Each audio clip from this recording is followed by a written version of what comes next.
तो और हमार कोशिश हूं कि रोज आप तय गढ़वाली कुमाऊनी जौन सारी लोकगीतों का दगड़ी मनोरंजन का दगड़ी कुछ ज्ञानवर्धन भी हुए साका आप तय कुछ नए नए कार्यक्रम वहां पर बान हम पैटा सका हर दिन कुछ नए हों जी तो अब जन की भोलक दिन च तो फिर बोल कुछ नए कला जी है ना। जरूर। लेकिन ये बता अपना बेबंदो खुण बतौला कि कार्यक्रम आज ठीक 7 बजे तक चलन कखी न जाना अपन यफणे रहन और हाँ अगर गो आयली तो हम तो चिट्ठी लिखण ना बिसरिया एक दा पता मीना जी फिर बता दो दी। हमार ईमेल आईडी चिट्ठी ग्राम जगत @gmail.com पर आप हमको झटपट आग वाली चिट्ठी भेज सकते। तो अब ये बताना कि साहब आज कार्यक्रम 7 बजे तक छ कखने जाना अपन दुई बनकी का समाचार छन आज होरी छुई बत आप दगड़ लगोला गीत भी सुनोला आप तय। तो फिलहाल सुना उत्तराखंड का प्रादेशिक समाचार।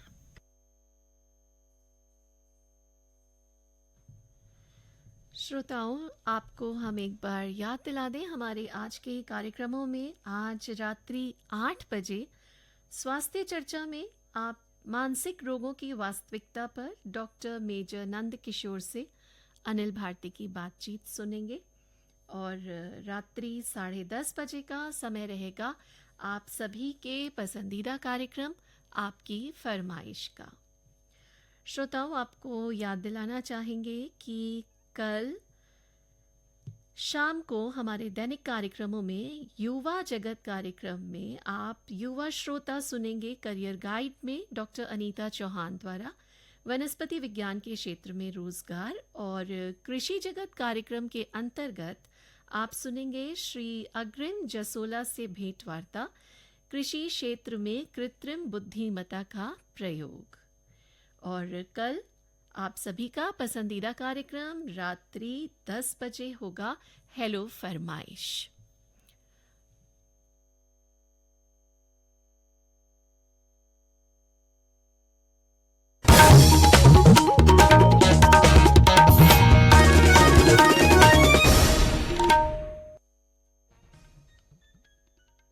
आकाशवाणी देहरादून से प्रस्तुत हैं प्रादेशिक समाचार। पहले मुख्य समाचार। प्रधानमंत्री नरेंद्र मोदी ने केंद्रीय बजट से पहले नीति आयोग में प्रमुख अर्थशास्त्रियों के साथ विचार विमर्श किया। मुख्य सचिव राधा रतूड़ी ने 200 करोड़ के उत्तराखंड वेंचर फंड के तहत राज्य के पर्वतीय क्षेत्रों में स्टार्टअप को प्रोत्साहित करने के निर्देश दिए। मुख्यमंत्री वात्सल्य योजना के लाभार्थियों के बैंक खातों में 6 करोड़ 95 लाख रुपए की सहायता राशि डिजिटल माध्यम से भेजी गई। और बद्रीनाथ राष्ट्रीय राजमार्ग तीसरे दिन भी जोशीमठ के पास भूस्खलन के कारण यातायात के लिए अवरुद्ध। नमस्कार, समाचारों के साथ मेरे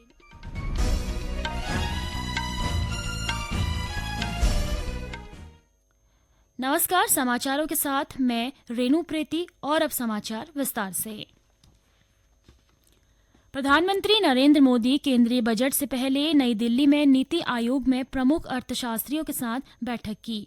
बैठक में वित्त मंत्री निर्मला सीतारमण, नीति आयोग के उपाध्यक्ष सुमन बेरी, प्रधानमंत्री के प्रमुख सचिव पीके मिश्र, शीर्ष अर्थशास्त्री और विशेषज्ञ मौजूद थे। संसद का बजट सत्र 22 जुलाई को शुरू हो रहा है। 23 जुलाई को वित्त मंत्री निर्मला सीतारमण लोकसभा में वर्ष 2024-25 का केंद्रीय बजट पेश करेंगी। नरेंद्र मोदी सरकार के तीसरे कार्यकाल का ये पहला बजट होगा। पिछले महीने संसद के दोनों सदनों के संयुक्त बैठक के दौरान राष्ट्रपति द्रौपदी मुर्मू ने कहा था कि ये बजट सरकार की दूरगामी नीतियों और भविष्य के दृष्टिकोण का प्रभावी दस्तावेज होगा। उन्होंने कहा था कि महत्वपूर्ण आर्थिक और सामाजिक निर्णयों के साथ ही इस बजट में कई ऐतिहासिक कदम देखने को मिलेंगे। लोकसभा चुनाव के कारण इस वर्ष फरवरी में अंतरिम बजट पेश किया गया था।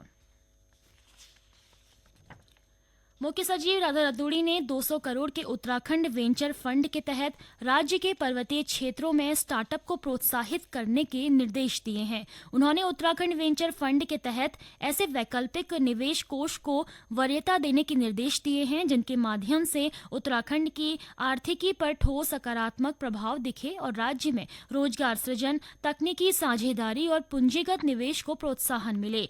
मुख्य सचिव ने ऐसे निवेश कोष को प्राथमिकता देने पर जोर दिया है जो राज्य के मुख्य केंद्रित सेक्टरों और उभरती हुई तकनीक में निवेश की रुचि रखते हों। उन्होंने कहा कि अधिकारी पर्वतीय अंचल में कृषि, मत्स्य पालन, बागवानी और दुग्ध उत्पादन से संबंधित स्टार्टअप को स्थगित करने वालों की मदद करें।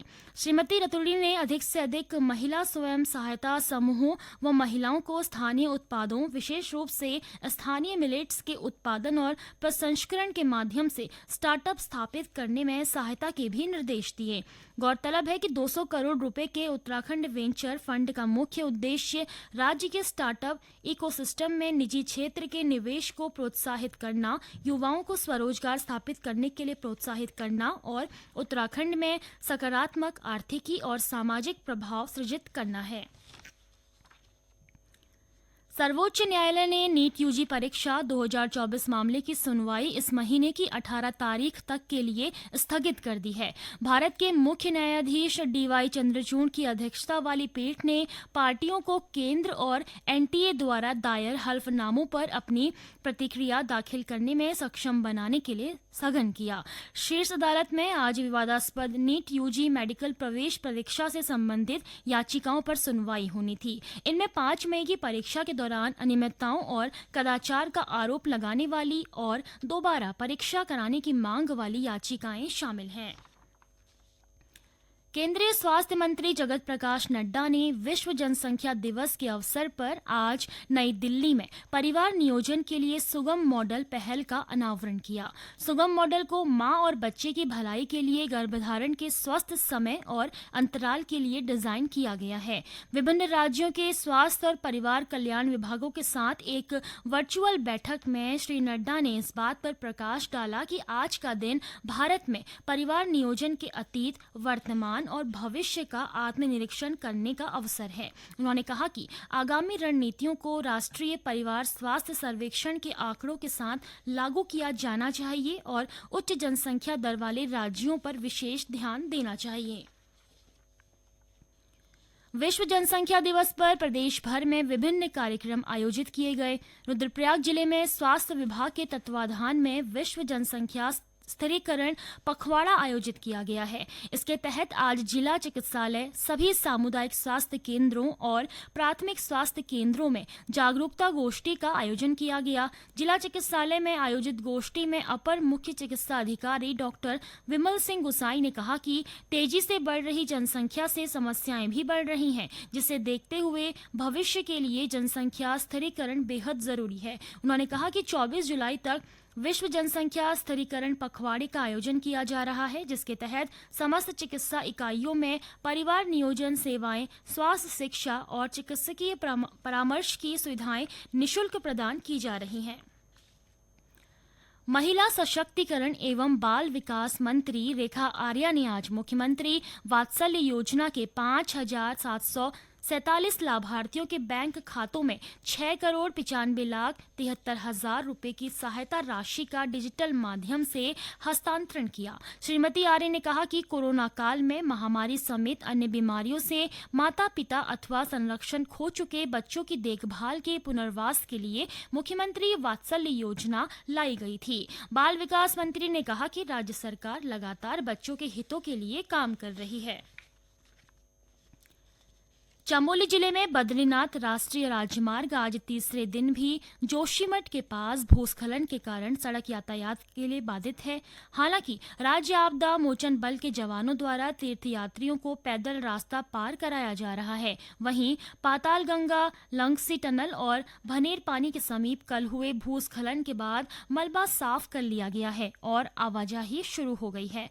वहीं चमोली जिले के जोशीमठ में सड़क मार्ग बंद होने से पोलिंग पार्टियों को मतदान सामग्री के साथ जोशीमठ से हेलीकॉप्टर के जरिए गोपेश्वर पहुंचाया गया। दूरस्थ मतदेय स्थल द्रोणागिरी, जुम्मा, कोशा और अरूडी पटूडी की पोलिंग पार्टियों को गोपेश्वर पहुंचाने के लिए हेलीकॉप्टर की सहायता ली गई।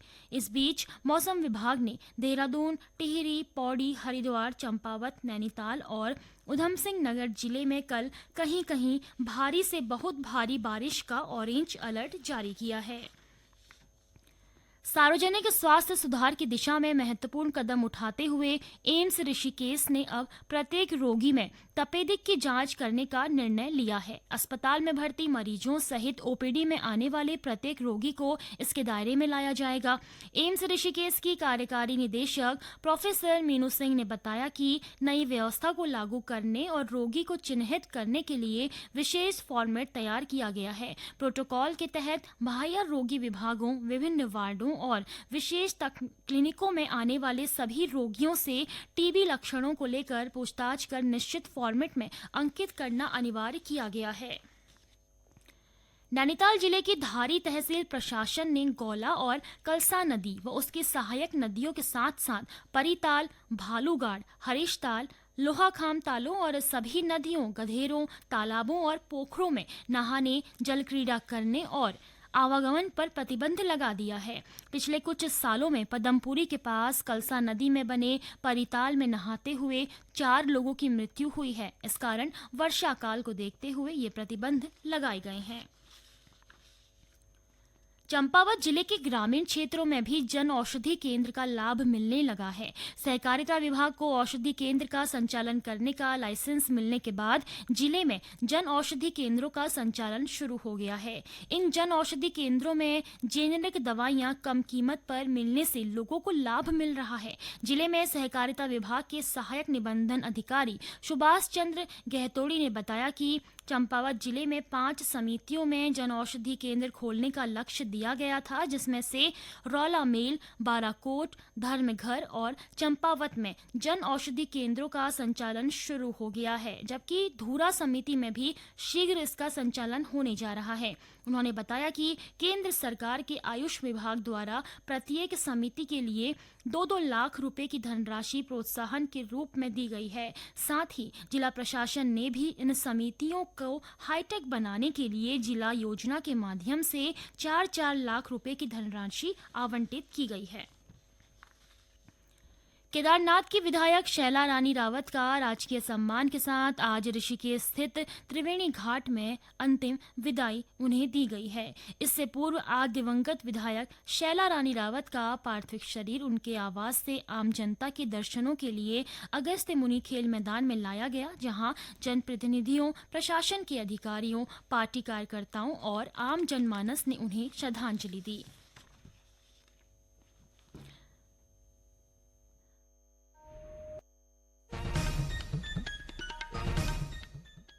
अंत में मुख्य समाचार एक बार फिर।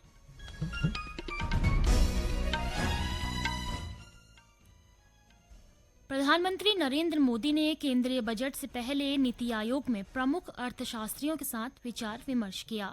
मुख्य सचिव राधा रतूड़ी ने 200 करोड़ के उत्तराखंड वेंचर फंड के तहत राज्य के पर्वतीय क्षेत्रों में स्टार्टअप को प्रोत्साहित करने के निर्देश दिए। मुख्यमंत्री वात्सल्य योजना के लाभार्थियों के बैंक खातों में 6 करोड़ 95 लाख रुपए की सहायता राशि डिजिटल माध्यम से भेजी गई। और बद्रीनाथ राष्ट्रीय राजमार्ग तीसरे दिन भी जोशी मठ के पास भूस्खलन के कारण यातायात के लिए अवरुद्ध।